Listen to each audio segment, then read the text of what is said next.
বন্ধুরা, আমি দুটো রাইস এখন বলেছি। এখন আমি একটু টমেটো মাখা খাবো, নুন আর তেঁতুল দিয়ে খাবো, কিন্তু আমি শসাটাই পরে খাবো। লঙ্কা দিব না, ঝাল লাগে আমার। বন্ধুরা, তোমরা কিন্তু খাওয়ার আগে সবসময় হ্যান্ড ওয়াশ করে নেবে।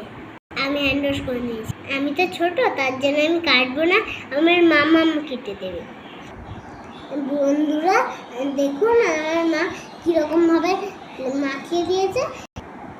আমার মা দেখো কি সুন্দর করে কেটে দিয়েছে। আর আমি এখন এগুলো এই তেঁতুল দিয়ে আর বিট নুন দিয়ে মাখাবো।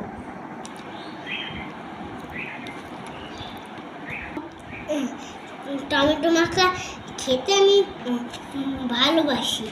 তোমরা কে কে টমেটো মাখা খেতে ভালোবাসো কমেন্ট করে জানিও কিন্তু।